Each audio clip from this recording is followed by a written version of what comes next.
Hello everybody, Wannabe Reviewer here, back with the Wannabe Podcast, episode 48. For those of you who tuned in last week, you might remember that I said that this episode was going to be kind of special. Even though I wasn't able to record every single, week of the year, I got pretty close. And yeah, I mean, before I knew it, time flew, and it has been 1 year since I started the podcast. So really quickly, before we start, I just want to say thank you to everybody who's listened. I really appreciate you guys for following me along for this journey. And yeah, it's just been really fun. I've been having a lot of fun, having a couple of guests on and doing all sorts of news stories and talking about myself and sharing stuff that I do every week, that sort of thing. So for everyone who has followed me on this journey, I just wanted to say, from the bottom of my heart, thank you. And speaking of which, I did say I was going to try to do something maybe a little special, something a little different. So this week, for the 1 year anniversary, I have a guest. And this guest is someone that hasn't been on the podcast in a while. It is, of course, my sister. Hello, everybody. I am back. It's been like a year since I've been here. Yeah, I want to say it was like episode 7 was the last time you were on. I think I might have done another one after that. No, I think it was 2 and then like 7. Yeah, and that was like the last time you were on. That was like a year ago. I think the last time you did one was like in like October or like November or something. It's weird because I feel like I did it freshman year, but it was just last year, so it was just junior year, and it's like a very like weird feeling because it feels like the time passed so quickly. And that's what I'm saying. For me, who has sat down every week, almost without fail, I want to say out of 52 weeks, I missed like 4 weeks total, or like 5. That's like, that went by really quickly. But yeah, as I said, guys, my sister's here. As I said, she was on episode, I want to say like 2 and like maybe 7. And after that, she's just been really busy because she's a senior in high school and she has all sorts of things going on. But she's here and she's going to help me celebrate. And yeah, just to go over how this podcast is going to go. Some of it will be kind of what you guys are used to. We are going to open with, stuff that we did this week. After that, we are going to go on to the news. Even though the news is very brief this week, there will be a couple of news stories. And then after that, where it gets a little different, instead of the content creator spotlight, kind of to help celebrate, this podcast and, I don't know, so you guys can get to know me a little better, I guess. My sister has prepared a random list of 20 questions. And so it's just stuff so you guys kind of get to know me a little better. I mean, I thought that was kind of interesting when she brought that up as, something we could do on the podcast. And finally, there's going to be a little bit of a contest going on to help celebrate the 1 year. So yeah, stick to the end, stick around, and we'll kind of say how a little contest is going to work. So with that being said, like I said, we're going to start with how we spent our weeks. And do you want to go first or should I go first? I think you should start. Okay, so I'll start. I gotta admit I didn't do too much. And then, as you guys know, she'll, drop in with commentary here and there. And then I guess she'll do her week. So, that sort of thing. So as I've been saying on the podcast the last couple of weeks, the anime season is coming to an end, and sure enough, I want to say it was either like late last week / earlier this week, 2 anime series that I have covered before, they finally ended. The first one that I want to talk about that ended was an anime called Given. Ooh. Yeah. For those of you who don't remember, Given was the one that I was really excited because I thought maybe it was going to be like Beck, Mongolian Chop Squad. It seemed like it had to do with like a band and their struggles and them kind of trying to become like pro musicians, and running this band. And I don't know, like I gotta admit, I have really mixed feelings about Given, but not for the reasons that you guys might think. First of all, this 11 episode anime was nothing like Beck. To kind of give you like some backstory of like kind of the direction that the anime goes. While Beck is an anime that's very heavily focused on like on the band and, lots of like music, you see them write songs and perform them, that sort of thing. And it's kind of about the band's like personal struggles, trying to make it big.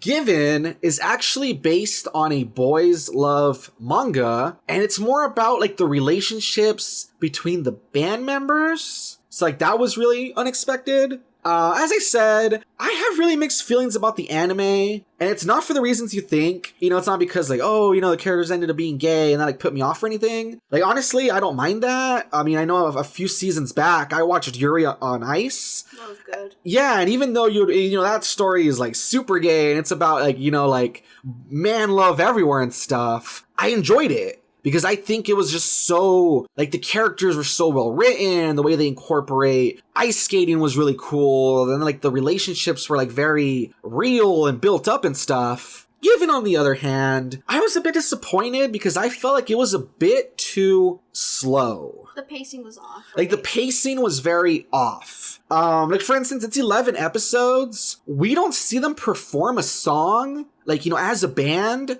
until episode 9. And we don't even see them come up with the band name until episode 10. And so, even though there's stuff that I did like about the story, like, I did think it was really cool seeing how our main character, you know, he kind of has a crush on this protege that he's teaching guitar to, and he kind of becomes, like, a little bit jealous when he kind of hears about, like, the guy's past, and how he had, like, a past romance. Like, that was interesting, it was fine. Likewise, I really liked that story of this protege kid, and how he's really shy, and how basically he was like really hurt in the past with the past relationship with like something that happened, and seeing him kind of get over this grief and get back into music and stuff. I thought that was really good. And kind of seeing like the relationship between the band members, that was really good. But it was just too slow paced. Where like I'm telling you, they probably could have covered all of this. Like, let's say, like, the first, like, 3 episodes, and then, you know, episode, like, 3 could have been them performing their first song, and then moving on from there of how they, you know, kind of they're coming together, you know, if they're gonna go out or not, that sort of thing. But no, you know, for, like, 9 episodes, it was just a lot of kind of stalling and being really slow, and I don't know, so it's weird because I've seen a lot of people are calling this a great anime, a lot of people enjoy the story, a lot of people are praising it very highly, but for me, like I said, I just thought it was way too slow paced. You know, like the fact that at the end of the first season, it feels like it should have been like, you know, like this is where we should have been at after like 3 episodes. The pacing was just too slow for me. I feel like almost nothing happened in this anime. So do I recommend it? I mean, if you're a fan of like boys love stuff, if you're looking for something that's like a little bit different because there's a lot of like gay representation, I guess go for it. But just know that if you're expecting it to be something like Back, where it really showcases a lot of music, that does not happen. And if you want something that doesn't move at a snail's pace, then you might be disappointed. Because I don't know, personally, I just thought that it went by way too slow. So,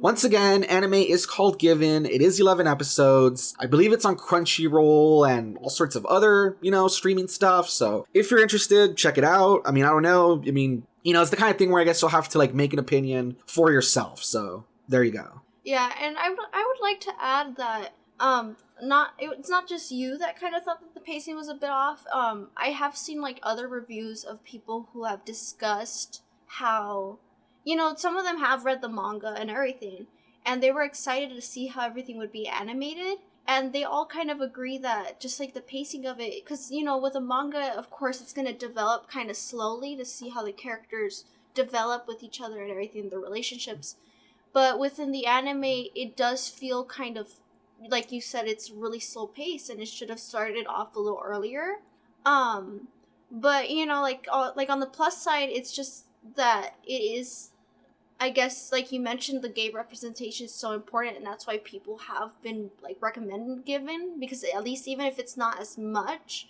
they still want people to kind of, like, see it, because it's a healthier version of, like, a relationship, instead of, like, other BLs that focus on, like, kind of, like, the rapey type stuff, you know? But, yeah, like, it's understandable that it kind of, for some people, it might not be the best thing, you know? Yeah, so I mean, I don't know if there's, you know, people who are listening to this who are very LGBT and stuff. I mean, you might enjoy this, you know, like I said, you'll probably appreciate the representation, but, you know, keep in mind that it is very slow, so if you're expecting, like, a lot to happen over the course of the show, not too much happens, you know, it's a very slow burn, so, you know. Yeah. Moving on, another anime that ended that I just finished watching, I think it was, I want to say it was 25 episodes. It was Fruits Basket. And as I, explained when I first covered this, oh man, it was like 2 seasons ago. This is actually a remake of an early 2000s anime. Mm-hmm. And it's a quite interesting story. It has to do with this girl that's kind of homeless because, her mom died, her dad died. She doesn't want to be a burden on her elderly grandfather. And so she's kind of just like living on her own, or at least like trying to. And as she's like being homeless and kind of dealing with all that, she runs across this family and, they kind of take her in because, I don't know, I mean, she kind of, how can you say it? She hits it off really well with them. She knows some of them. And she does know, some of the members of the family because she goes to school with them. And so they kind of take her in and, that's kind of an interesting dynamic, where it's kind of like, okay, cool. She's taken in by this family. Like, that's really nice. Where the story kind of develops is that this family, they apparently have a curse where each person, in this family, they have like a different, they represent like the zodiac. Yeah, they represent like a different animal of the zodiac. And apparently, when they're sick or where they're dealing with like a lot of grief, I think, or physical contact, with opposite sex, they transform into whatever animal they represent. Because like I said, there's like basically a curse. They're possessed by that spirit of the zodiac. And so basically, this is your standard like romance, slice of life type show where, it's about the characters, how they interact with each other. Basically, the best way to describe it, the girl is kind of like if she were Belle, and if like the family was, the castle full of like cursed people, Yeah. Because basically her role is that she comes into this household and she kind of, touches all these people and helps them with their issues. And it's hinted that the way to break the curse is for her to like, I don't know, show her love to the different members. Unconditionally. Yeah, so the best way to describe it is kind of like she's Belle coming into this household and like, interacting with everybody and helping them and stuff. And yeah, 25 episodes. I enjoyed it. I think it, if you like slice of life stuff, if you like kind of like romancy stuff, it is a very nice story. As I said, it is very nice seeing her kind of find a family because ever since her mom died, she hasn't really had anybody. And so seeing her kind of integrate herself into this household is really nice. Likewise, seeing her interact with all these people were nice because not only are they cursed, like with these animal spirits, but because they're cursed, they've kind of been shunned by society. So seeing how she kind of helps them open up and she shows them love and stuff, that was really nice. And yeah, it's just nice seeing her interact with all these people. There's like 2 leads that seems like she kind of has like a romance with. It's kind of a which person will she end up with. One is a guy who's like very hot-headed and he doesn't really like to talk about his feelings and he's possessed by like the cat spirit, which isn't one of the members of the zodiac. And so he's always kind of like dealing with like the fact that people don't even consider him like a proper member of the family. So like there's that guy. And on the other side, there's the guy who's possessed by the rat spirit. And he's kind of like a very like cold, very like stoic, like everybody thinks he's perfect, but he's really stoic. And so he doesn't really talk to anybody. He's actually very lonely inside. And so, yeah, it's kind of interesting to see, which person will she end up with. And like I said, just seeing her interact with the family and kind of, have them open up. So overall, I did enjoy it. If you enjoy, like I said, like romance stories, slice of life type of stuff, kind of like on the supernatural side, I think you'll like it. And speaking to people who read the manga and who did watch the first series, like the early 2000s one, people have said that they really do enjoy like how this adapts the story much better, because while the original one just skipped over a lot of stuff and I gave it an original ending, this first season like really covered the stories like really well and like really in depth. And I even heard that even where they do kind of like do original content, it was like for the better. So yeah, I think that show really did do really well. I haven't really been up to date with everything, but from what I've seen, I think I'm like halfway through now. It's been really good. Yeah, like I guess the best way to describe it's just like a very heartwarming story, right? Yeah, definitely. It's like a feel good show, where you just like enjoy how the characters develop and the relationships and everything. Yeah, so there you go. So if you're into that sort of thing, like I said, it's called Fruits Basket, and it is the 2019 series, not the original 2001 series. So if that sounds interesting to you, once again, I know it's on Crunchyroll. I do believe it is on Funimation and like High Dive. I'm not too sure. But yeah, if it sounds interesting to you, check it out. I do think it's a, pretty nice watch. All right, finally, moving on to video games. I had been waiting for this game for quite a while. I believe I have talked about it on the podcast before, and as a big Legend of Zelda fan, I mean, it makes sense that I would play it, right? What I'm talking about, of course, is The Legend of Zelda Link's Awakening. Now, for those of you who don't know, or maybe haven't heard me talk about it before, even though I swear I have talked about it, Link's Awakening, I would say that out of the series, it is probably like my second or third favorite entry in the series, and it is actually my favorite of the 2D games, you know? Like, a lot of people say, like, their favorite 2D game is, like, I don't know, like Link to the Past, or, like, Link Between Worlds, that sort of thing. For me, this is my favorite 2D game, and it is, like, my favorite, like, you know, second or third overall. And so basically, I've been excited to play this game. I wasn't able to get it, you know, like the day it came out, last Friday, but I was able to pick it up earlier in the week. I want to say it was like on Tuesday or something. And since then, you know, I've been playing, you know, through it. I'm like halfway through the game. I beat the 4th dungeon earlier, and I just gotta say that I really have been having fun with it. I don't know, like, it's really funny because, first of all, I really like the aesthetic they went with. For anyone who doesn't know, the original was like a very pixel, you know, like very standard game. And what they did with this one is that everything kind of looks like you're playing with like a giant toy set. Like, all the characters look like they're little like Lego figures kind of. And I don't know, I've been really enjoying the visuals. I think the visuals are awesome. I think the aesthetic is really cool. And it's just really funny because as I'm playing the game, it's just really fun kind of seeing where things differ, you know? Because like that first part where you like wash up on the shore and Marin finds you, it's just really funny, like in my head, imagining what the original looked like compared to like the new one and seeing like the difference. Like, that's really cool. And like the part where you go to get your sword from the beach, like I recognize what path I have to take, but everything looks a little different. So like that's really fun. Like, that's a really nice feeling. And so, I don't know, I mean, I've seen some people say that they've had, like, a few issues with, like, frame rate and with, like, I don't know, I think, like, stuff like input lag, that sort of thing. I haven't noticed it. I haven't had any issues with it. But what I have had, like I said, I've had a lot of fun with it. I'm really enjoying it. I think it's as fun as when I played it the first time, you know, the original version. And I don't know, I mean, if you're a Zelda fan who has never played Link's Awakening for some reason, I recommend it. I think you'll really enjoy it. I think that the puzzles and like the dungeons are like really fun. I think that the aesthetic, like I said, of this game where everything's kind of like a toy box, I think that's really enjoyable. I think that like the quirkiness of the game is really cool. Like, compared to other Zelda games where, you know, you're just on a quest and that's kind of it. This one has like a lot of stuff going on, like, you know, cameos to like other like games, you know, like you can find Yoshi as like a plush toy. You can find a Chain Chomp as someone's pet, that sort of stuff. I think that's really fun, just seeing all the little references. And overall, just the story. Even though it came from like a handheld, I would say the story is like really good and really deep.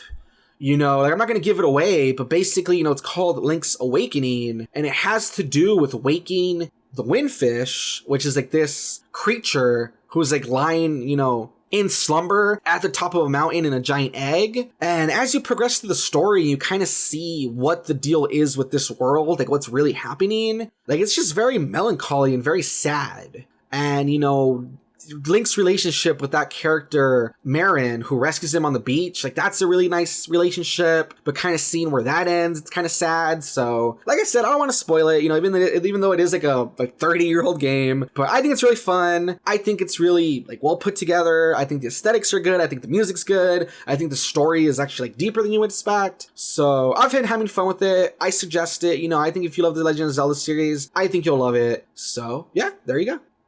Alright, so I guess this is where I start, right? Yeah. Alright.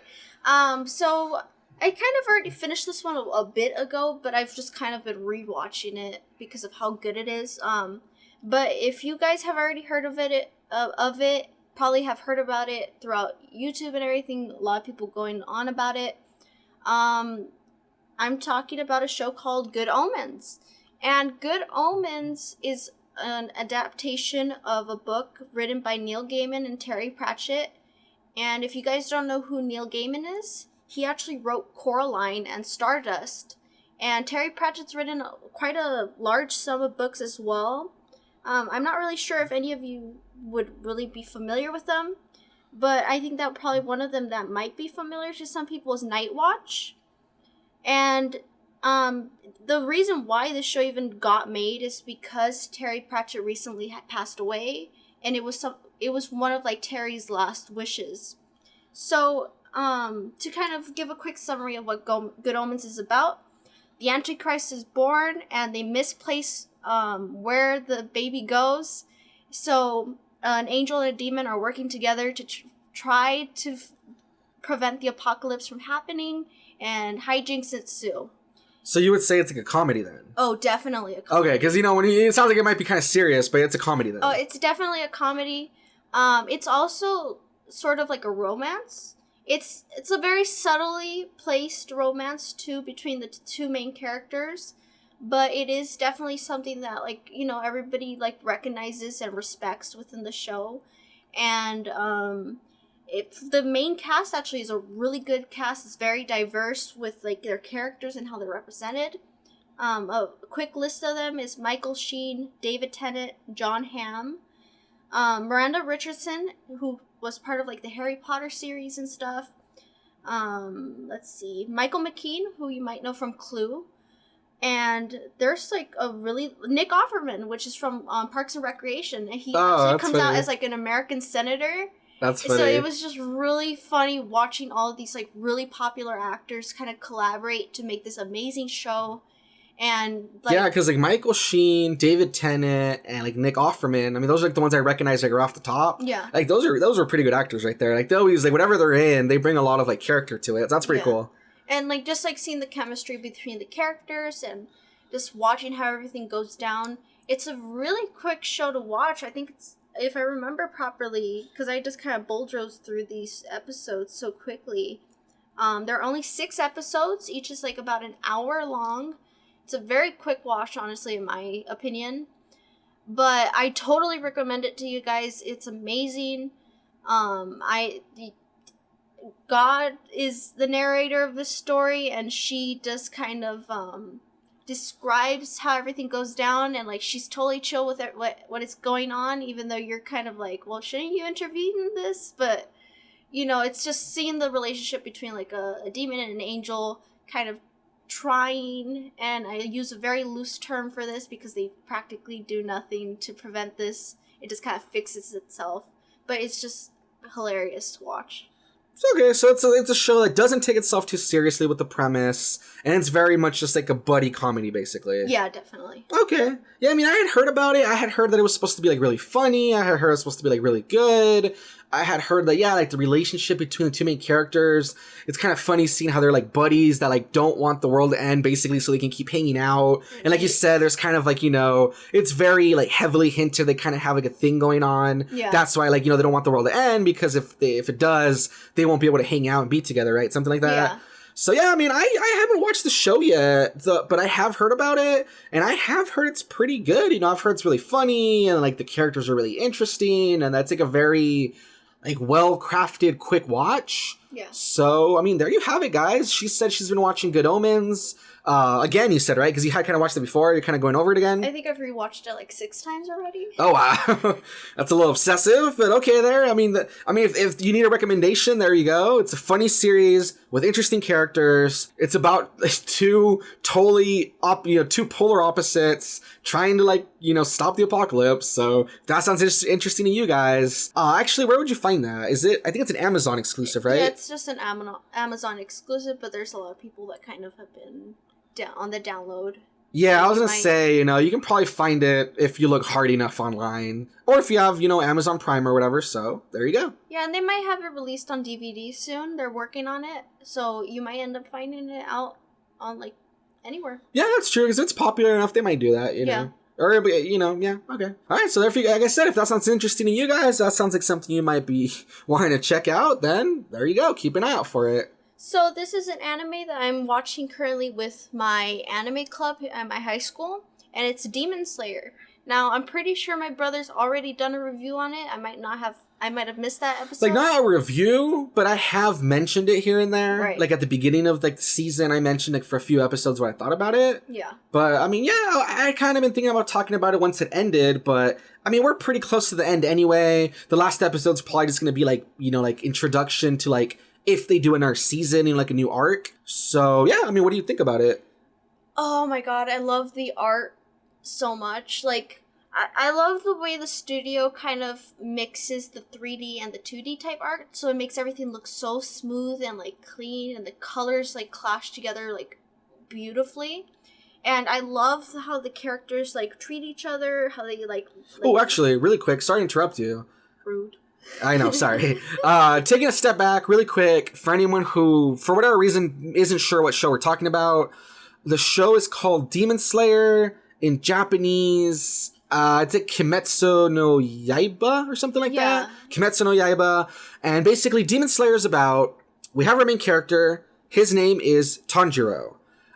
He looks, I would say he kind of has a kind of like a One Piece aesthetic going on, face-wise. Oh yeah, definitely. And he, what kind of makes him distinct is he wears a green, like... It's a shirt. Like a green shirt, you know, like... checkered, it's basically, like a kimono, let's say. Yeah. Like a little kimono cloak. I'm sorry, I don't really know too much about, like, the dress over there. But, you know, he has, like, a green cloak-looking thing. He kind of has the One Piece face going on. And he has kind of, like, a scar/burn-looking thing in his head. Yeah, it's a it's just, like, scarring on the forehead that even his dad has. It's, like, something that runs in the family, I guess? Yeah, something like that. And basically, when the series starts, you know, it's about he's the oldest in the family. At this point, his dad seems to be dead. So it's him, his mom, and, like, 4 other siblings, I think. Yeah. And because he's the oldest one, you know, he's kind of the man of the house. And so one day he leaves to go sell, I think it's like firewood or like... Coal. It's coal. And he leaves to go sell coal to, like, the town. And while he's over there, on his way back, someone warns him that, like, hey, you know, night's about to fall and there's going to be a storm. It's not safe. It's not safe. You know, demons could be out. You should spend the night. So our character, I mean, at this point, it seems like people kind of have heard of demons, but they're kind of a myth where they're not, like, too sure because no one's ever really seen one, apparently. Yeah. And so he's like, I guess I'll play it safe and I'll stay since this old man is, like, inviting me. Grandma talked about it, you know. Yeah. So he spends the night. Next day he goes home. And when he goes home, he sees that his whole family has been slaughtered. Like, there's blood everywhere. Everyone's dead. Or at least he thinks so, except for his, like, oldest sister. Like, basically, like, the sister that's, like, after him. Yeah. Because if he's, like, 16, I think, 15, 16, she's, like, 14. She's, like, right under him. And everyone's dead except for her. She's, like, very weak. And so he starts trying to carry her all the way to town. But on the way there, she kind of starts having, like, a transformation. And it seems like she's starting to, like, turn into a demon. And so he's kind of fighting her and trying to fend her off. And as he does this, a demon slayer, which is, like, you know, kind of like the group within this universe that fights the demons, they're like a little army. A demon slayer shows up saying that she needs to be killed because whatever demon attacked his family, it seems like they infested her. And whenever someone gets, like, you know, infested by a demon, they turn into a demon. And so the guy says, you know, like, I'll try to, like, you know, be quick and painless, but I need to kill your sister. And their main character says, no, you know, I'll do whatever I can to, like, make her human again. You know, earlier I recognized humanity in her eyes, like, don't do it, blah, blah, blah. And sure enough, I don't remember what happens, but she does something that impresses the demon slayer, kind of shows humanity, right? Yeah, it's because he starts, like, fighting with Tanjiro, and then he gets knocked out, and so Nezuko kind of snaps out of it, and she, like, defends him, and that's when Gyu, which is the name of the demon slayer, is like, oh, you know, like, I guess she really is, like, there is humanity in her, yeah, like, she's conscious. And so one part is that he's impressed by the fact that Nezuko, which is the demon sister, one part that impresses him is that she does seem to have some, like, semblance of consciousness. The other part that he seems to impress him is that Tanjiro kind of surprises him. Like, he actually holds his own quite well besides not being a fighter. And so due to this, he puts, like, a muzzle on the girl and he kind of tells him, Gyu? He tells Tanjiro to go to his mentor, ex-mentor. Yeah, he goes to his ex-mentor, and he's like, I've never heard about anybody doing it, but if you're so, like, hell-bent on doing it, go to my mentor. I've explained, your situation. He is going to train you so you can be a demon slayer. And I guess you will have to see if there really is a way to bring your sister back. Yeah, just figure it out, because you have to have the membership or whatever to be able to even investigate those sort of things. Yeah, and so from there, basically where the series goes, this season was like 26 episodes, and it was just about, seeing Tanjiro practice to be a demon slayer, then he goes to take the test, then he meets other people who are also demon slayers, he fights all sorts of demons, he deals with, investigating if there's a way to bring his sister back, he runs into the main antagonist, who looks literally like Michael Jackson, which is really funny. A more attractive, but yeah. He looks literally Michael Jackson. And there, we can kind of jump back to what my sister was saying. Yeah, it's just a very impressive series because the art is impressive. The way they incorporate 3D artwork into the, show is really well done. The characters are honestly really interesting. I know the last time I talked about Demon Slayer, like a few weeks ago, I was referring to a video by a YouTuber called, I'm not going to remember the exact name, but it was something where he was praising Demon Slayer for being what he called a kinder kind of shonen. Mm-hmm. And yeah, it's really impressive because even though people power up and learn new moves and stuff, it feels different from your usual, people, learn a new attack and they grow stronger. And then they meet an enemy who's stronger than them, so they grow stronger. Like, it feels more natural, where even as Tanjiro is learning new moves... It's better paced. Like, he isn't instantly met with a harder opponent. It's like he progressively uses it till he meets a bigger opponent and everything. Yeah, right? And then even though he's stronger, there's still always people in the world stronger than him. Oh, yeah. So that kind of helps you show, too, that even though our character's progressing, it kind of shows you that, like, he's still out of his league, which is cool. Yeah. And so, as my sister was saying, I guess she's been watching that anime club. Sorry I kind of, took it away from you. But as you were saying, like, what else would you say about the show? Like, what some of your favorite stuff, I guess? Like, what would you say to the people listening? Like, your reference to the whole, like, a kinder version of shonen. Tanjiro's character especially stands out because he always has empathy towards the bad guys and everything. And it's something that, like, when you're watching it and you're seeing, like... the memories that come from these the villains and everything, you kind of are like, if Nezuko can be turned into a human, like if he figures out how to do it, will he also try to help other demons out, And you also, like, even like some of the characters that you kind of get annoyed by, you still kind of have like respect for them for like what they're doing and how they're trying to do certain things. And even some of the characters that might be kind of considered antagonists towards Tanjiro, you kind of see their motives behind how they behave and everything. So it isn't just like, oh, this person's bad just cause, and they're not being like rude to him just cause. It's like, oh, well, they're just stubborn and they have these reasons that they've been built up that way, So it's like the character development and just like the way the story's been like built is like amazing. And like, hopefully they get a second season because the manga. Yeah, they haven't announced it, but hopefully, yeah. Yeah. And kind of piggybacking off what she was saying, I also enjoy that they don't go too extreme because sometimes where anime, and I've really seen this a lot in anime, which I hate, they try to just instantly forgive villains. Yeah.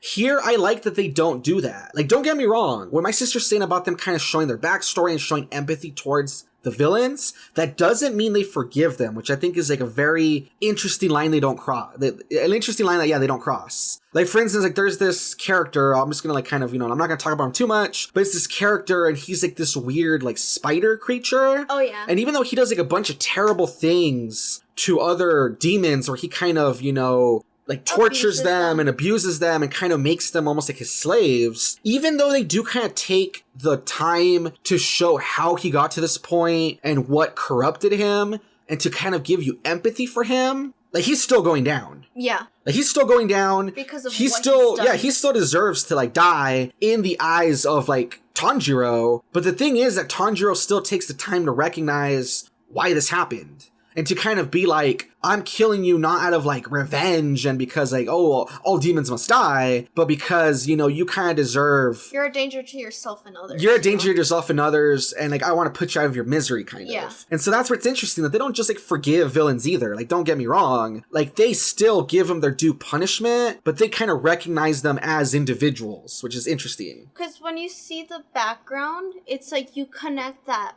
once they became the demon, they lost that humanity, and that's what triggers them becoming like such horrible like creatures and everything, which separates them from Nezuko, who is conscious and remembers what she was before she became a demon. So yeah, you know, as I said, I think there is still like one episode left. I mean, this podcast, when it goes up, I think there will be like one episode on Saturday, because that's when the anime comes out. But like I said, you know, I feel like I can give a pretty full review on it, because it's probably just going to be set up for like another season or whatever. And I definitely recommend it. I think it is a very well done anime. Like I said, I think the art is very good. I think the music's very good. I think the characters are really interesting. I think the story is interesting.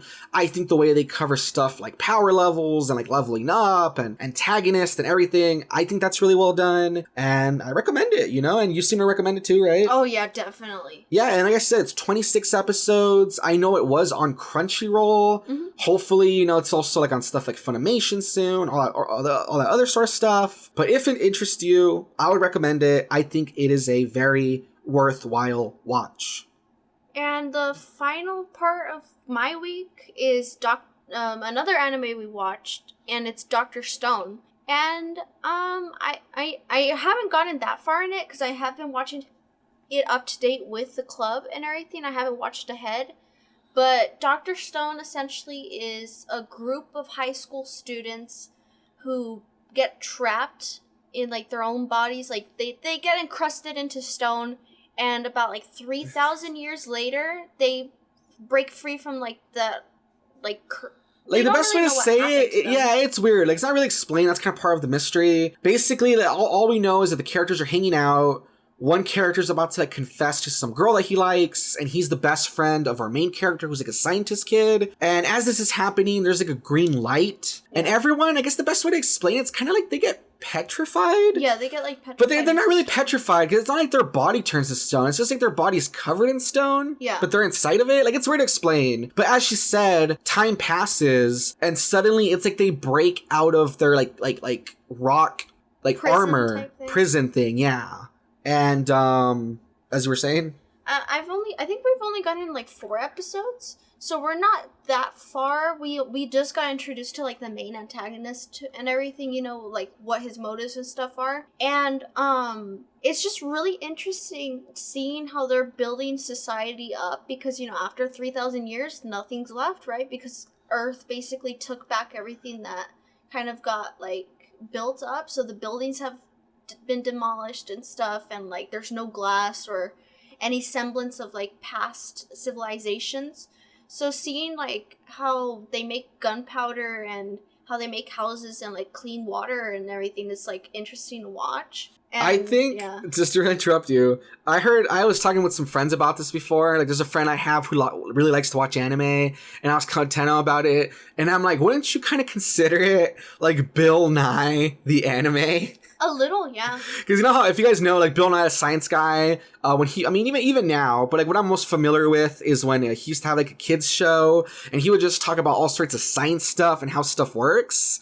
And this kind of feels like that, because our green-haired protagonist, basically, yeah, like my sister said, I mean, since there's nothing left on Earth, he's kind of like, I'm gonna make glass. To make glass, we go to, like, you know, where there's these minerals, sand, and like this sand, and we grind it up, and we superheat it, and we do this, and we do that, and that's how you make glass. Yeah. And it's kind of funny, because they just explain how to, like, make all these different things, right? Like, all the steps and stuff. And we got to, like, I think episodes 4 is when they show how the green-haired guy, the scientist guy, like, when he woke up and how he started everything up. And I was watching it, and since I've seen, like, you know, survival guides and everything, I was like, he's doing it kind of wrong. But I guess that's the point where he's kind of just going as he goes. Because he started by, like, trying to make himself, like, clothes and get food. And I was like, you start with shelter, my dude. You're gonna die from the weather. But, you know, like, he still makes it at least, like, a year or something until the other main protagonist kind of comes along. But it was just funny kind of watching it, and there are certain areas where you might recognize it if you're already familiar with some of the topics. So it's just, like, a fun, like there's obviously, like, really serious themes throughout it, right? But from what we've seen so far, it's just been really funny and enjoyable to see how these characters are trying to survive, you know? Because it's just, like, kids like me, you know, high schoolers. It's like, how are we gonna really survive in the wilderness on our own, you know? Yeah, like I wouldn't say it's, like, super accurate. Like, don't think, like, oh, man, I'm gonna watch this show and learn how to, like, create society. But yeah, it's just, like, a fun look at, you know, these characters just doing science things and trying to build up their world again. And I am up to date with the show, basically. She's only watched up to episode 4. I believe the last episode that came out was, like, episode 12. And some stuff has happened where, you know, our main character, like the green-haired guy, he's kind of, you know, like, building up society and dealing with all sorts of different things. But I would say that it continues to be a fun show. I think it's really unique. I've never really seen a show that's like this, where it's like, you know, let's survive in a post-apocalyptic world by building the world back up. You know, usually it's always about, like, let's fight zombies or let's, you know, stuff like that. And this is different. This is like, no, you know, it's like nature's ours to try to tackle, so let's, you know, bring back the world based on, like, all of this old science and, like, how our world was before. And so I think it's really fun. I recommend it. I think you recommend it so far too, right? Yeah, definitely. She recommends it, and yeah, so far it's been pretty fun. So far I don't really have a reason to not like it. So Dr. Stone, available on I always mention Crunchyroll. I mean, that's what I'm subscribed to. Watch it. You know, it's free. Yeah. So I'm subscribed to Crunchyroll, so that's where I watch it. So it's on Crunchyroll. Like I said, it might be on other platforms. I'm not too sure. But if it sounds interesting to you, you know, if you just want to watch a funny, you know, kind of, I would say it's mostly lighthearted series about, you know, a bunch of people just doing science and trying to build the world back up, there you go. Yep. So on to the news. Yep. As I was going to say, that brings us to the end of our weeks. Hopefully, you know, we talked about something that you guys want to check out or, you know, that sort of thing. Hopefully there was something interesting. And yes, with that being said, over to the news. And I'll admit, the news, at least from what I can tell, it was a pretty slow news week. So I only have, like, one news story for, like, each topic, you know? But hopefully, you know, still there'll be something that catches your guys' attention. So, first news story, as the title of the article states, Roundup. What was announced during Sony PlayStation State of Play livestream? And so basically, for anyone who doesn't know, earlier this week, there was a 20-minute stream where, kind of similar to the Nintendo Directs, Sony is doing this thing called State of Play, where basically they just announce, you know, like, different games and talk about, like, release dates, that sort of thing. Honestly, they're not as good as doing it as Nintendo is. I feel like their stuff is kind of Like, I feel like they don't really... Like, I feel like every time you watch a Nintendo Direct, it's very to the point, and you get, like, a lot of information, which is really cool. I feel like Sony hasn't tackled it right, you know, quite yet. But then again, I mean, they do have the PlayStation 5 coming soon, so maybe they just don't really have a lot of, like, news to share, I guess. I don't know. But really quickly, I was just going to kind of go over the announcements. So just going in order, they announced that The Last of Us 2 will release on February 21st. So that was confirmed. They showed a trailer, which was also pretty cool. The Last of Us, I'll admit, I do like the game, but I've never been as crazy about it as other people are. So for me, this is just kind of like, oh, that's cool, but I'm not, like, too big about it. But still, you know, if you are into The Last of Us, there you go. That's kind of cool to finally have a release date. So yeah, February 21st. After that, you know, they talked about how it will ship on 2 PS4 discs, because apparently it's going to be, like, a pretty big game. And I think they're going to give you, like, the first one for, like, free or something like that. I don't really remember. There's going to be multiple special editions. That's kind of cool. Speaking of special editions, they talked about how Death Stranding is going to get a limited edition PS4 bundle. And while that sounds pretty standard, what was cool about that is you get this weird controller that's see-through So it's supposed to be kind of like the little tank where you carry the baby in the game. It's supposed to be see-through, so like that's really weird. They talked about Call of Duty Modern Warfare. Sorry. They talked about Call of Duty Modern Warfare's campaign, and they showed a trailer about it. Honestly, I think it looks kind of like other Call of Duties. I didn't think it looked that different, but I don't know. They talked about PS Plus games coming out in October. They talked about the medieval PS4 demo, which is available right now. They talked about Civilization 6. They talked about how LA Noire, the VR case files, is out now. They showed like a little montage of all sorts of upcoming games and a lot of indie stuff, that sort of thing. So nothing too big, honestly. It was just kind of a mishmash of different like announcements for like systems and release dates and kind of like indie titles, that sort of thing. The one that probably caught my attention the most was, I don't know, maybe like the limited edition controller for Death Stranding, and I guess the LA Noire VR case files. Those were kind of cool. But besides that, there wasn't anything that I was too excited for, nothing that I was too big on. But if you guys want to check that out, link is in the description below. The stream is only like 20 minutes, so who knows? Maybe you guys will see something that caught your attention more than it did me, but that's what I saw, so there you go. Moving over to movie news, this one I did think was interesting. It says the Batman eyes Jonah Hill, possibly for Penguin or Riddler. Batman. Copyright. Right, copyright.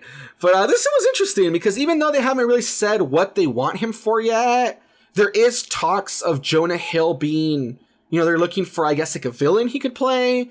And the ones that people are thinking would make sense, would be Penguin or Riddler. Out of the two, I think he fits the Penguin a little better. Yeah. I think so, right? Like the Penguin, I could see him more as like a Penguin type character. Kind of, being like a snarky kind of like mob boss or whatever. Yeah. My only worry would be that, like, if they try to get him to gain weight and everything, and it's like, oh, I don't know if he'd be into that, because he's been trying so hard to keep his, like, weight, yeah, that his health and everything. That dude's been all over the place with his weight. He was, like, really fat, then he lost weight, then he kind of gained it again. He's been back and forth. He's been worrying about his health and everything, so that might not be a good idea. But, an alternative, like, Penguin where it's, like you said, like a mob boss. Well, I mean, he is like a mob boss. But I guess, like, leaning towards a little more than just, like, like the big round guy with the little... Oh, yeah. Instead of him being like a little portly guy, him just being kind of like a regular looking little... Yeah. Like a little chunky, Yeah. And, yeah, it's weird because Jonah Hill isn't really the first person you'd think of as a Batman villain. But then again, you don't really think of Robert Pattinson as Batman, but that's the way they're going with it. And then again, I mean... Despite, them kind of being, like Robert Pattinson's known for like Twilight mostly. People are kind of making fun of him because of that. Jonah Hill, he's kind of known for comedies.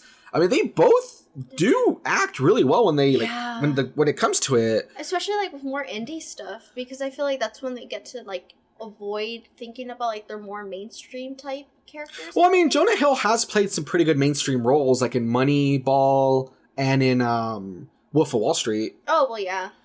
But yeah, as I'm saying, like Jonah Hill, despite being more of a comedy actor, he has acted pretty good in more serious roles. Like the show with Emma Watson, Emma Stone, right? Oh yeah, Netflix, like Maniac. Was really good. Yeah, he acted really good in Maniac. And seeing him act in that, I could kind of see him as a Batman villain. Yeah. Because of all like the weirdness from that show. Maybe that's why they picked him. So even though Jonah Hill is kind of a weird pick, he does have the ability to act. I would actually kind of be interested in seeing him as a Penguin, character. And same thing with like Robert Pattinson. Even though everybody kind of hates on him for Twilight, if you look at him in the more indie stuff, the dude knows how to act. He really does. And when he wants to be like kind of like a tough, just like grizzled guy, he does really good actually. Like that one Lighthouse movie that's gonna come out soon with him. Like he looks. Oh yeah, like, him and Willem rough. Dafoe. He looks like so rough, so gruff. He looks super tired and just like. Yeah, like, I think that he's gonna do well. I think that, people have to remember that he also didn't like Twilight and stuff. Yeah. And then if you think about someone like Heath Ledger was known for, like, Brokeback Mountain and, like, teen comedies. Yeah. And he did a really good job as the Joker, so... Oh, definitely. It's one of those things where, yes, we could maybe get in our Jared Leto situation, but let's hope that I doubt it. Yeah, I would say let's hope that it's more of, like, a Heath Ledger sort of thing where, like, the character surprises you. I'm excited about the new Joker movie, too. Like... it seems pretty interesting, you know, the direction they're going with that character and everything. Yeah, it's the kind of bad thing. If it does really well, it would be cool if they tied him to like Robert Pattinson, but I don't think they will, unfortunately. Yeah, who knows how that would, you know, like the chemistry between the characters and everything. But still, you know, like I said, they've eyed Jonah Hill so far. I am trying to put my faith in him, hoping he's good. And, you know, hopefully, like I said, Robert Pattinson, you know, buffs up and he does a good job too, so. I love the image they used for him here. Like, I know that the listeners can't really see him, but he looks like kind of like content, but like out of it. Yeah. If you guys look at the link in the description below that talks about the story where you guys can like read all about it, the image is just really funny. It's just this image where he looks kind of content, but kind of confused at the same time. It's like, I'm happy I'm here, but I don't know why I'm here. Yeah, it's just like a really weird picture, but like I said, if you guys want to read more about it, link is in the description below. Tell us in the comments if you guys think that it's interesting, and there you go. All right. My boy! Yeah, moving on. This is like a weird one. I don't really know how to think about. I don't really know what to think about it. As the title of the article states, Supernatural's Jared Padalecki starring in Walker, Texas Ranger Reboot. So, this is kind of funny because my sister's the one who knows about Jared Padalecki because she's watched Supernatural. I'm the one who knows about Texas Ranger because I grew up like really liking Chuck Norris. Yeah, you had the posters and everything. Yeah. So we kind of like come from different sides of like, you know, like expertise for this news story. But I guess all I'll really say, Walker, Texas Ranger, it was like this show starring Chuck Norris. It was about him being like a Texas Ranger, which is kind of like it's like a cop, you know, but like, you know, from Texas. That's like their brand of like sheriffs or whatever. And it was a show that, you know, it had action, it had messages, you know, it was about him helping people. And I don't know, I've never really gone back to look at it. Who knows if now maybe it would feel really cheesy. But I remember when I used to watch it back in the day, I really liked it. So my opinion on this is that I just hope the guy does it justice. And I mean, you kind of know about him. What would you say? Well, I think that especially since Supernatural is ending really soon and everything, Padalecki, you know, he's from Texas. His other co-star from Supernatural, Jensen Ackles, is also from Texas. So this hits close to home for them and everything. I'm pretty sure that I've heard them talk about Chuck Norris before and like how much they like kind of looked up to him before when it comes to like those shows. But like this guy, the image they kind of used with him here doesn't kind of do him justice how he kind of looks like outside of work. He usually has like a really gruff like beard and everything. Okay, yeah, because the image they choose, he kind of looks like a pretty boy. Yeah, a little, you know, he is a pretty boy. He's a very handsome boy. But, you know, like, he works out a lot. He's, like, a really strong, you know, he's tall. He's, like, 6-something. And, you know, like, I think that he'll do the character justice and stuff. And I think that they might make it more relevant to now and everything. Maybe it won't be, like, as, like, sweet home, you know, Texas and stuff. But, like, it might be, like, more, like, Highway to Heaven type, you know, with, like, a little more action and stuff. Type. If you don't know what Highway to Heaven is, like, look it up, my dudes. It's real good too. Alright, so there you have it. Like I said, I don't really know too much about Jared Padalecki, but my sister, you know, she says that tall dude, works out a lot. She's seen him with the beard. Honestly, if I could see him with the beard, maybe that would convince me a little bit. But as with any reboot, you know, it kind of sucks when they do reboots. A lot of times they kind of miss the mark. Yeah. But if this dude does seem like he's a passionate dude, and like she said, he was a fan of Chuck Norris growing up, then hopefully he does the project justice. You know, hopefully he brings something to the character and stuff, so. And, you know, Supernatural is a pretty serious show for most of it. So he is good at, like, the more dramatic, like, the more serious tones and everything when it comes to stuff like that. So I think that he'll do fine. Yeah, because that's true. I haven't really watched Supernatural too much, but what I have seen of it, both of the characters, you know, they can do action, they can do drama, they can be really funny. So that is true, you know. Hopefully he brings that to the table, you know. Yeah. So I guess we'll have to see, but if you guys are excited for that, keep an eye out for it. I don't believe we have a date quite yet. I think they're still trying to, like, work. They're trying to work on bringing the show together. Because obviously, you know, Padalecki, yeah, he has to finish with Supernatural first. But if that sounds like something you guys might be interested in, like if you guys are fans of Jared Padalecki, then keep an eye out for it and look forward to it. So, moving on to the last news story. This one is a bit of an anime news story, so to speak. And I don't know, what's the best place to start? I guess if you guys heard about the raid on Area 51, I don't know how many of you are following that meme, but there was talks of people doing Naruto runs to invade, slash raid the base at Area 51. And as the title of the article states, behold the first documented Naruto run of Alienstock. So this one, I just want to share it because I just thought it was a really weird story, and I think the way pop culture just ties into the real world sometimes is funny. But for anyone, like I said, who's following the meme, there was supposed to be that raid on Area 51 last week. They did it, boys. Well, they didn't do it. Instead of raiding it, they just partied outside and just hung out awkwardly. That's even better. I mean, it is better. That's kind of what that's kind of what you would hope for instead of people getting shot. Yeah. But they technically didn't do what they said they were going to do. But to be fair, the government really didn't think anybody was going to show up, and then like quite a couple of people did and everything. And there's still people, I think, that are hanging out. Still? There. Yeah. A week later? Yeah. Wow, that's just weird. But anyway, the way it ties back into anime is that there's this video, if you follow the link in the description below, it's all over like YouTube and stuff too. But basically, as there's this like reporter, covering the story of people just hanging out outside, Area 51, people just hanging out and like doing whatever. There's like this hero of the century that in the background, he just does the Naruto run. God bless. Like in the like past the camera guy, so you can just see him running behind the reporter, which is just the funniest thing ever. Yeah. And so I don't know, man. Like I said, I just think like this whole thing has been so dumb, but at the same time, it's kind of funny to see how people come together for like weird pop culture stuff. Like, there was so many memes about people wanting to break into Area 51 and steal everything from, like, cat girls to soap that kills 100%, not 99.9%, 100% of germs, that sort of thing. The toothpaste recommended by 10 out of 10 dentists. Man, I would love that. Yeah, that sort of stuff is so stupid. And seeing that people actually kind of made a party out of it, it's kind of fun, And, luckily nobody got shot. That would have been actually kind of sad. So luckily, nothing bad happened. A few people did get arrested, though. I think before the raid even happened, 2 Dutch guys actually tried to break in. I think they were like actual YouTubers, right? And they got yeah. And then one guy at the raid on that like night or in the morning, I guess it was. In the morning, he like crawled under, stole a rock, and then crawled back. Oh my God. And he like met one of the YouTubers that was like filming. And he was just like, look what I got. And oh my God. And then he got arrested. But, Oh my God. So see, like, the whole situation's stupid, but at the same time, I don't know, it's kind of endearing in a weird way. Seeing all these people just come together with their weirdness. And like I said, the guy who did the Naruto run, it's silly, but he's kind of a hero, God bless him, because he did it. He said, he thought to himself, I'm going to commit to this. I'm going to commit to it. And so he just runs past in the background, just doing the Naruto run, which is hilarious.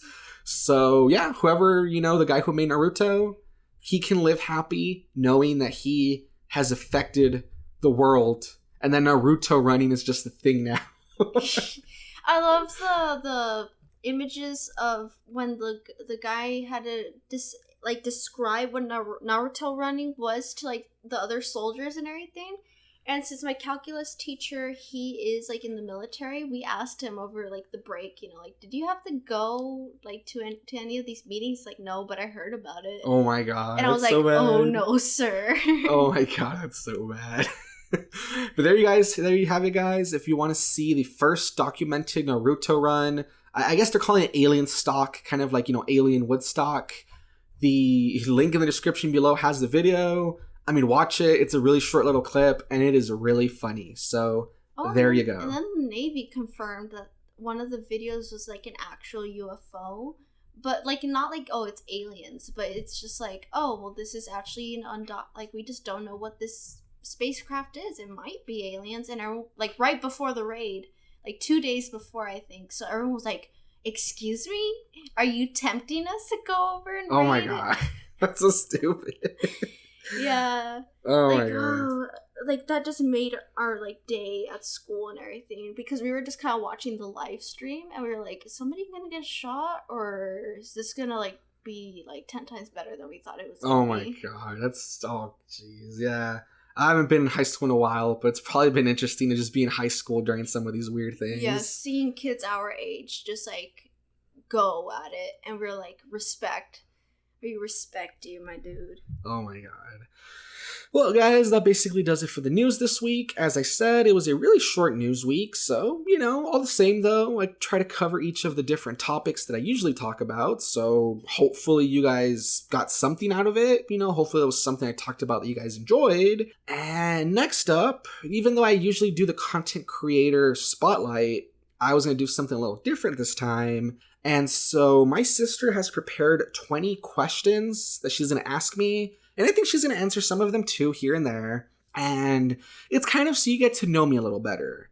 Like, I usually don't like to, like, you know, be too public with stuff. Like, I don't really want to, like, show my face, say where I live, that sort of thing. Like, I'm not quite comfortable with that kind of thing. But I do think it would be kind of cool for you guys to learn a little bit about me. So, you know, I guess she's going to start asking them, and hopefully, I don't know, I heard it's a mishmash of funny and more serious and that sort of thing, so let's see how this goes. Alright, so question number 1 is a really basic question, you know. How old are you? So I am 26, going on 27. Wow. Interesting. God damn it. Okay, did you go to college? If so, why? Or for what? I did attend college. I actually went, well, I'm not going to say what university I went to, but I did go to college, and I actually ended up walking out with 2 degrees, Nice. one in psychology and one in communication. I, you know, started with the BA in psychology, and then when I saw that communication was kind of similar, and it would only be like a couple like courses, you know, like to get 2 degrees, I decided to go for it. Unfortunately, I haven't really done much with either of them, because afterwards I kind of found out I'm not really interested in this kind of profession, I guess. But at least I have 2 degrees to show off, I guess, and I'm not in debt somehow, so I worked that out before graduating, so yay. Yeah, and I mean, those skill sets could still be really helpful with certain things, so it's not like it's a complete, you know, like waste or anything. You know? Yeah, like there's days where it feels like a waste, but it's not, you know. So yeah, at least there's that. Any education is like helpful in some way. Yeah. So I mean, at least I have that going. So what was your first job? My first job, I had one. I'll talk about 2. I'll talk about my first 2. My first job was actually working for like it's not really a I'll just call it kind of like a fast food. It's a like chicken chain. It's kind of like KFC or like Church's, but it's more like Mexican styled. It's called El Pollo Loco. What? And so I worked there for a little bit. And after working in like the food industry, like, you know, at one point I would never go back. It's really, really bad. And the other job I had after that, which also taught me a lot because it's also really bad, I worked for a company that they're out of business now, and they're a company that used to sell electronics and stuff. And I don't know if I'm allowed to say their name, but yeah, they had them in Stranger Things, so I think you're allowed to say. Okay, yeah, it was Radio Shack. Right. Yeah. So Radio Shack, I would say God bless their souls, but no, that place was terrible. And they were stupid, and they went out of business for their own stupid reasons. And I'm not even going to rant about that right now. But 2 jobs I had, one was in the food industry, one was, you know, in retail, and they were both really bad for different reasons. I would never go back to either of those types of jobs again. Well, I mean, to be fair, food and retail are always like the harder ones. It's like how most people describe it. It's like if you made it through that, then you could probably make it through most jobs. They were just so bad. Like, people make the job so difficult. But anyway. All right. So what is one of your greatest fears? I would say I'm not really afraid of much. Like, it's weird. You know, like, people are afraid of like stuff like dogs, or like people are afraid of like the dark, that sort of thing. For me, and I feel like I did mention it. I mentioned it during a podcast not too long ago when I was talking about like robots and stuff.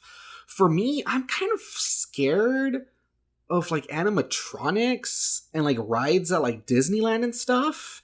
Like, those really freak me out for some reason. Something about being, like, in the little cart, just stuck, being pushed through this, like, maze of, like, animatronics everywhere, and, like, I don't know, just, like, the thought of, like, getting, like breaking down and being stuck in there, like, that always really freaks me out. So I'm, like, really scared of, like, animatronics and, like, rides and stuff. I don't like those. Which is weird, because I don't mind roller coasters. You know, I've been on a few roller coasters, and those I don't mind, because it just feels like it's out in the open, and that's over. But this is, like, you're trapped, is how I feel. So I would say I'm scared of animatronics and stuff like that.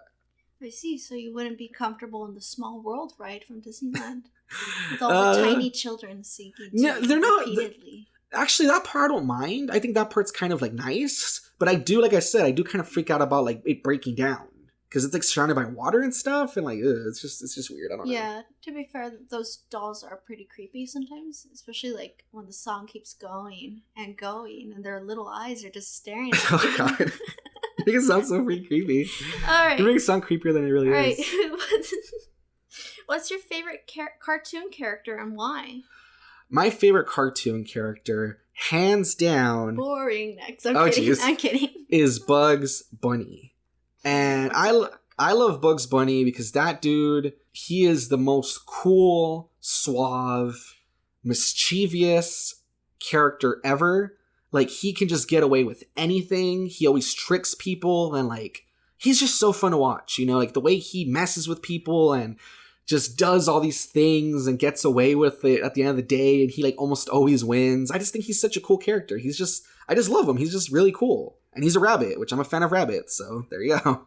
I would say, for me, it's between, like, Tanjiro and Steven Universe. And I think it's just kind of, like, how their characters are, you know? Like, I think that their characters are pretty similar to each other. I just think that, like, you know, Tanjiro's is more, like, a more mature type theme character, you know, with, like, the blood and the gore and everything. Mm.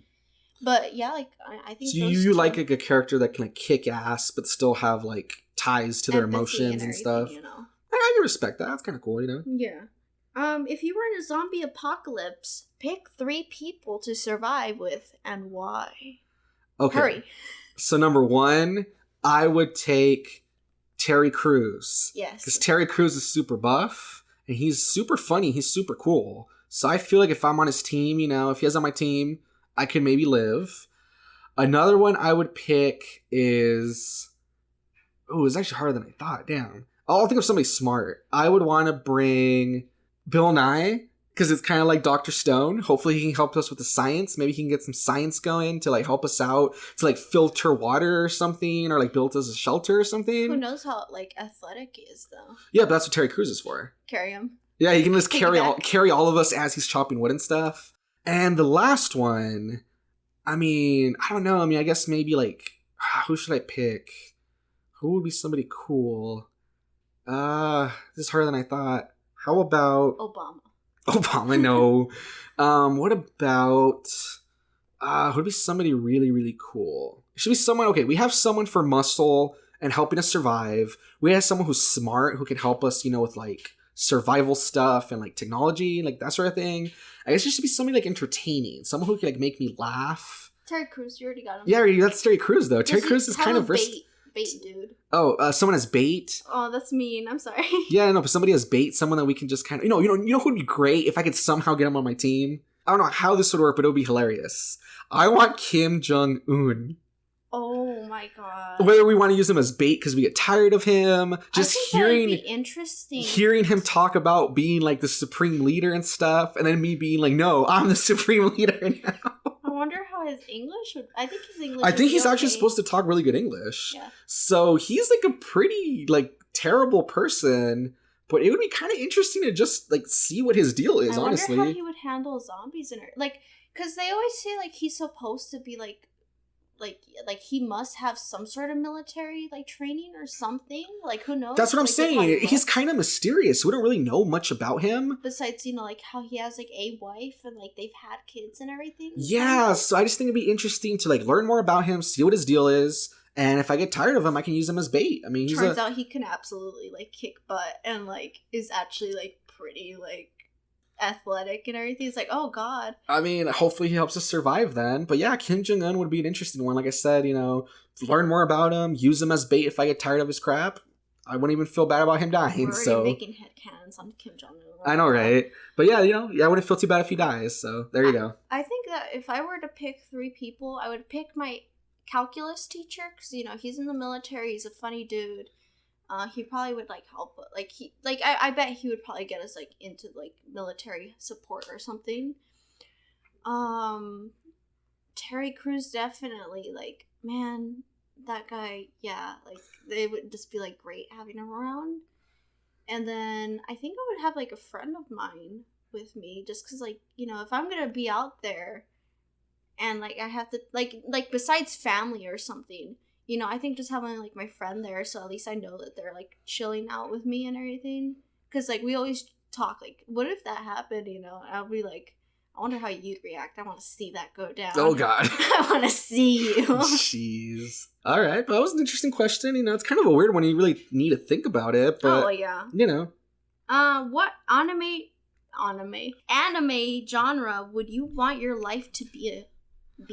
If I could pick, or which one do I think most closely resemble? Well, I mean, closely resemble my life would make sense, right? Right. So, which one I want to pick... I would love, this would be super crazy. I would love to have oh man, I don't know what you would call something fully cooly, which is it's slice of life, but it's not, because there's all this psychedelic, I guess. Yeah, I would love to have something fully coolly, where there's just so much going on at all times, where there's just cool music happening all the time, crazy things. It's slice of life, but it's not, because crazy, Max and, adventure sci-fi stuff is happening all around me. I would pick, kind of a psychedelic sort of thing. So I would just never be bored, because there'd always be something going on. There'd be lots of action. There would be downtime, where I would kind of, have bonds with people and stuff. But then there would also be, a lot of cool music and kick-ass stuff happening, so... I think I would pick, something like Nichijou, however you pronounce it. Yeah, I think it's Nichijou. Just because it's, I mean, I think that's probably, the closest thing that I kind of actually have going on, where, between me and my friends, we always kind of, crack jokes and make fun of certain things, and, that's just kind of, the relationship we have with each other. So something that is just, hilarious, funny, not that, serious about certain things, I think that, fits it pretty well, and I'd enjoy having that. So, slice of life, but then with some, comedy. Crazy, comedy, just shoved in there? Yeah, because we just have that sort of humor already, so I think just having, being magnified would, be a lot of fun. That sounds pretty fun. If you had any superpower, what would it be? So this kind of ties back to the Bugs Bunny thing being my favorite character. Superpower! Okay, I don't know what the hell that was. But anyway, as I was saying... Power! I would love... And this is a thing you never really hear about. The only other place I've really seen this power is kind of The Mask, if you ever watched that movie. I would love the power of cartoon physics. Oh, there was an episode of Supernatural specifically about all of that. Oh, was there? The villain controlled everything to be that's cartoon. pretty cool. It was gross. It probably would be. Because the anvil dropping the piano and everything, it's not as fun as you would think in real life. Well, I mean, it would be if I'm in control of it. Oh. Well, yeah, because if I'm talking literally what you see in cartoons. Oh yeah, but I mean the splat, if Yeah, but that's because that's not total cartoon physics. They're trying to apply cartoon physics to a real world thing. True. I'm talking pure cartoon physics. Yeah, I'm talking pure cartoon physics where if I get struck by lightning, I'm black with soot, shake it off, I'm fine. True. I'm talking cartoon physics with hammer space where I can just pull items from behind my back.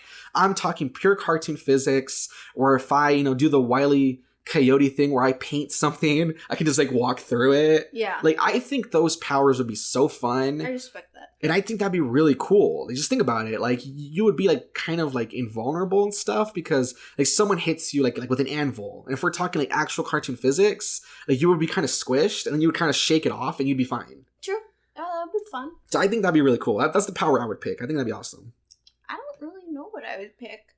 I think that maybe super strength or something, because it's I'm a pretty petite chick and everything, so just being able to flex on somebody real hard would be funny, because they just look at me and be oh, well, what can you do? And then just lift the freaking car.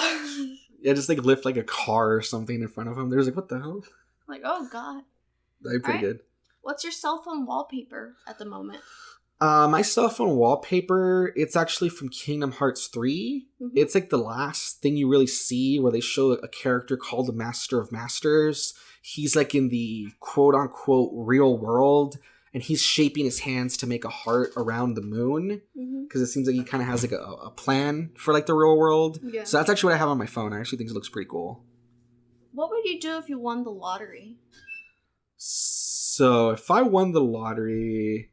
I don't know. I mean, there's a few things I want to do. I mean, I guess a lot of it really depends on like how much the winnings are, right? Because I mean, it could be like a really small lottery. It could be like a big one.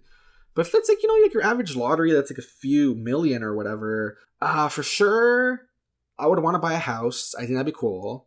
I would want to buy like a new car, you know, like the average stuff. And then kind of more creative stuff I'd want to do. I've always thought it'd be kind of cool to open like maybe some sort of like maybe even both. Maybe some sort of like a production studio or like a video game development thing. I think that'd be kind of cool. One, because I think it'd be kind of cool to just help fund people, like, you know, like their movie ideas, that sort of thing. And the other one, because just making video games and stuff, I think that'd be kind of cool. So that's probably what I would like use my money for mostly. I mean, I use it for stuff, you know, like everyday life and like maybe traveling a bit, that sort of thing. But those are like the things I'd really like to do. I think that'd be like really interesting. I think depending on how much it would be, I think I would invest it, like part of it, and then the rest I would just use for like basic necessities and stuff. That makes sense. What's your favorite video game?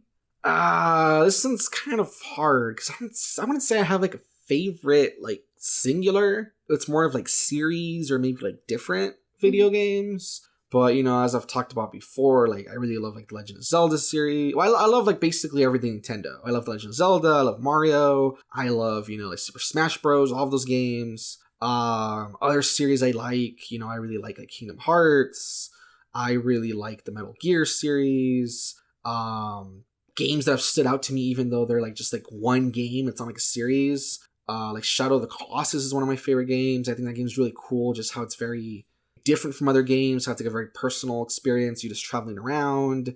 I like the Final Fantasy series. I like a few of those. Yeah, I mean, I don't know, like my favorite like genres are kind of, you know, like platformers and like RPGs. So usually if there's like an RPG or some sort of a platformer, you know, those are the games that kind of like tend to like really gravitate towards. So yeah. All right. What's your favorite anime? Same thing.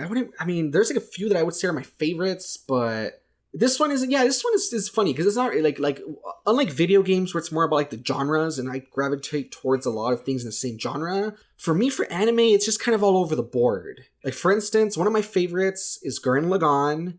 I just, even though I'm not really into mech anime, I just really love like the story and how it keeps escalating. I love how at the end of the day, it's just like this super hype, believe in yourself show where like the power humanity has is basically like not giving up. Like I think that's really hype. It's really fun. Love the character designs. Yoko is like best waifu. I also like totally different, you know, in totally different direction. I really like, and I've talked about, and I've done a review about it. I really like this anime called Princess Tutu.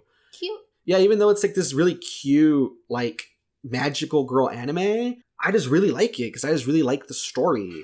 And I like how it kind of subverts tropes where people are kind of fighting against destiny. And like, I don't know, I mean, it just makes ballet seem so interesting. So like Gurren Lagann is a favorite, Princess Tutu's a favorite. I mentioned it earlier, Fooly Cooly, one of my favorites. I watch it like once a year. I just think it's such a wild, weird anime that trying to wrap your head around it, it's so interesting. Really love Fooly Cooly. I don't know. I mean, I just like so many from so many different genres. But I don't know. I mean, those are like, I guess, like my tops, I guess, that always come to mind like right away. Like those three, I guess. Yeah, all right. What's your favorite manga? Manga? Even though I've read quite a few, you know, all over the place, it's one that I kind of read recently. And it's weird calling it a favorite because it's so like dark and depressing. But I would definitely say that Good Night Pun Pun is like my favorite. Sad one? I would definitely say that's my favorite manga. Because even though it is super screwed up, super depressing, even though it is super like it leaves you ruined because like the story is just so dark, I really enjoyed reading it. Yeah. Like something about the depression was kind of nice in a way because like the fact that the mangaka can make you feel so many emotions. Like at least it feels more real, right? Yeah, like the fact that he like it feels so real, he can make you feel so much. So even though it's super depressing, super dark, and I super wouldn't recommend it to anybody who's not like at 100% mind state, Good Night Pun Pun is like my favorite manga. I just think it's like so well done. Oh, right. That's a pretty good one, actually. I didn't see that one. Yeah. I didn't know that. What's your favorite movie? It's kind of funny because I mean, for most of these, it's just been like kind of like favorites, not favorite. Movies that I really like. I basically like any movie by Pixar. I think they're all pretty good in their own way. Mm-hmm. Like my favorites out of Pixar, I really love WALL-E. I could watch that a bunch. Wow. I really love, like Up, because that beginning is super sad. Oh. Yeah, so like anything by Pixar, basically love. Disney, I like 75% of their movies. Those are kind of like mostly I really like those. Like more live action movies, I love Back to the Future. I think that series is really awesome. It still has like my favorite interpretation of time travel, honestly. Oh, yeah. I really like Scott Pilgrim versus the World. Oh, yeah. I think that's kind of an underrated movie because not only is it really fun with all like the references to like video games and stuff, but it's such a well-made movie too. Where like the way the director like foreshadows stuff with like the scenery and the way he makes like transitions in his movies in the movie and stuff, it's really well done. Yeah. And the music's great. So I really love Scott Pilgrim. Like for more serious stuff, I'm trying to think of maybe like a more serious one that I like. What's a good serious movie that I like? Oh, this is kind of a weird one. The moment I saw the trailer for the movie called Her, really fell in love with the concept. For anyone who doesn't know it, it's the one about Joaquin Phoenix, and he falls in love with like his phone. That basically it's like this AI. It's the AI called Samantha, voiced by Scarlett Johansson. Really love that movie. I just think that like the way it's done is like really sad, and it kind of has like deeper messages and stuff. Like like it kind of like it's about like love of technology, about like depression, about getting over like past relationships, that sort of thing. Really love that movie. I think it's really good. So. What's the sexiest president? That's really random.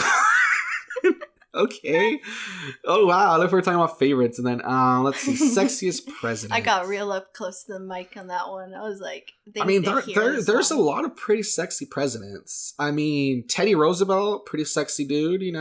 He was like an outdoorsman, and all that sort of stuff. We love a woodsy type. I would say William Taft. Oh, the chunky boy? Yeah, I got stuck in the bathtub and everything. Yes, William Taft is great. Because obviously people are going to be like Kennedy, Yeah, because Kennedy was supposed to be like a good-looking dude. Yeah. I would say his like younger brother, right? Robert Kennedy was supposed to be really good-looking. I would say he was. Yeah, I mean that's why he got with Marilyn Monroe, because he was a good-looking dude at the time and stuff. Yeah. But you know what? Even though there's some pretty good presidents, like they all have different characteristics of being badass and stuff like that. I'm gonna say Abraham Lincoln. Oh yeah. He had the sexy beard. Dude knew how to wrestle and like box and stuff.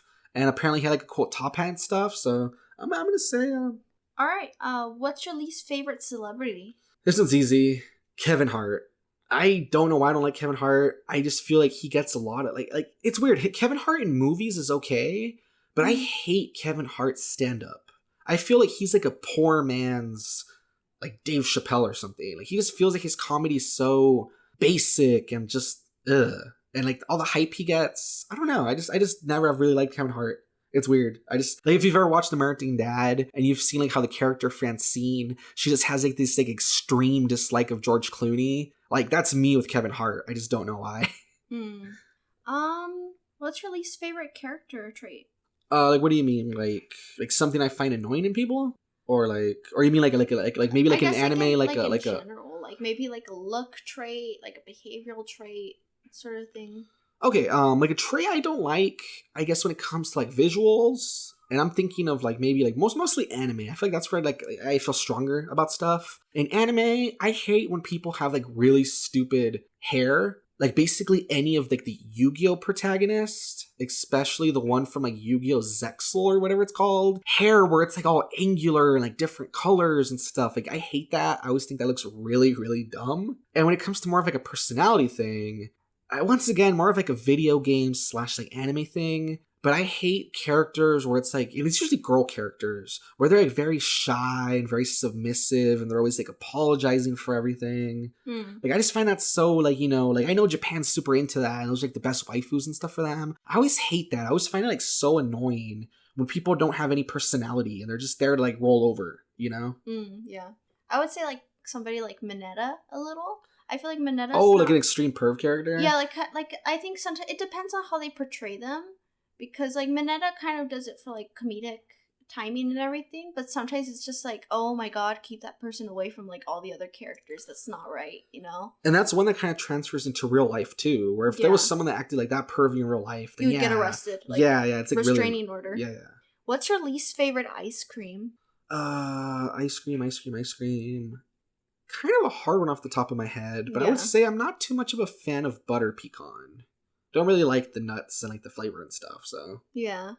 I feel like sometimes what's the name of that one flavor? It's like the really intense chocolate fudge one where it's like chocolate with like chocolate chips and like chocolate fudge and all that. Oh, okay. Like it's just like too much at once, you know. And it's, like I've seen some people with like chocolate chip sprinkles and everything on it. I'm like, stop, it's too much. Like you're gonna get diabetes from it or something. And the last question is, what movie you can't stand? A movie I can't stand? Like, I don't like it, I guess? Like, you don't like it, or maybe you just can't, like, sit through it without, like, taking a few breaks? I know there's a few, like, the one that comes off the top of my head that I just, like, when I watched it, I was so pissed, and I actually felt kind of insulted for some reason. I hate the movie Pixels with Adam Sandler and Josh Gad and Peter Dinklage. Hate that movie. I think the plot is stupid. I think the way they portray games is stupid. I think the way they portray gamers is insulting. I think it's really creepy. Like if you've watched if you watch the movie, Josh Gad's character is basically this perv after like this video game lady, and he almost wins her as like a prize. Oh yeah. But then at the end, it's not even her. They basically reskin Hubert, who had been like hanging out with them. And at the end, they have Hubert babies, which is really creepy. Yeah. So he basically just basically banged Hubert just because he looked like the girl, even though it's still Hubert underneath, which is like really creepy. Pixels, I just hate. I hate that movie. Like I don't know, man. Like I would just burn all copies of that movie if I could find it. Like it just really insulted me when I watched it. So there was like one movie that I remember. It was just like extremely gory, and I couldn't sit through it because it was just like too much at once, you know. Like it was like really extreme and everything. Oh, okay. But like I heard it was a really good movie. I can't think of its title, but like I just couldn't sit through it, and then I didn't have a chance to watch it later on. Okay, so it wasn't like you hated it. It was just you couldn't like literally sit through it. Okay. Yeah. All right, I got you. But there you go, guys. I mean, that's all the questions, right? Yeah, that's it. All right, so there you go, guys. There's 20 questions about different things that I like and don't like and how I would like react in different situations. So hopefully you guys enjoyed that. Hopefully that kind of gave you some insight into things that, you know, about me. And yeah, I mean, wrapping up the podcast, you know, before we wrap up, I had said we were going to do some sort of a little contest. And basically the way that's going to work, I'm calling it the Your Favorite Podcast contest. Well, first let's explain the prizes. Like I said, my sister is really into like art and anime and D&D, and she's been doing a lot of that stuff like at school. Like she's really been getting involved in it in her clubs. And one of the things she's been doing lately is a lot of drawing. And you know, she's still trying to hone her craft, but you know, she's getting better at drawing every day. Honestly, I say her style, it really reminds me kind of like Over the Garden Wall, if you guys have seen it. Oh, okay. I think her style's kind of like that. It kind of has like, see that. It kind of has like, what would say, kind of like a gothic look to it. A little, yeah. So she has an interest. She has her style. You know, she's getting there. And when I told her about like the year podcast thing, she said that she would be willing to do 3 different pictures, and there's going to be kind of like October themed. Yeah. So she said she would do 3 different pictures for the top 3 winners. Each of them will have something kind of October themed, and it'll say thank you. And it'll be like a big thank you to, you know, people who listen to the podcast. So in order to win one of these drawings, what you got to do, if you listen to the podcast, in the comments below, let me know which has been your favorite episode of the podcast and why. Whether it was something I did or it was one of the news stories or, you know, something that I shared, let me know in the comments below which episode number was your favorite and why. And at random, I'm going to pick 3 different winners. And if you win, I think you said by like somewhere in October, right? Yeah, somewhere in October to kind of fit the theme of the drawings and stuff. Yeah, somewhere in October, my sister will start working on those. So I don't know. I mean, I think that's like a really nice, like, creative approach, because with October coming out, and the point of this year anniversary is that I'm like really thankful to all you guys. So I really want to say thanks with something a little unique. So yeah, if you guys are interested, in the comments below, what was your favorite podcast episode? Why was it your favorite? And, if you win, I'll contact you. I'll like DM you or whatever. And my sister, will send you one of the pictures and you can use it as, I don't know, like wallpaper on your computer, or you can like download it or something, but there you go. Yeah. All right. All right, guys. And with that being said, we do have to wrap up now. I know we each kind of have some stuff we have to do, and we have been running for like more than an hour. But with that being said, really happy everybody could be here. Big props to my sister because she's going to donate that art, because she was here on the episode with me. It was fun having her on. So, thank you. Yeah, thank you for having me. It's been a while from doing this and stuff, but yeah, it's been fun. Yeah, so with that being said, guys, thank you for the year. Thank you for following me this far. Here's to another year. And as always, I hope you guys have a wonderful week. I will try to be back next week with episode 49. My name is the Wannabe Reviewer. My sister was the guest today. Woo! And I'll see you guys next time. Thank you.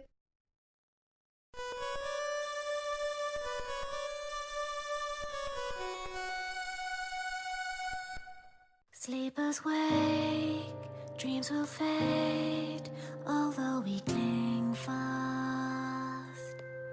Was it real, what we saw? I believe. Lost in dreams, we sleep on, tossing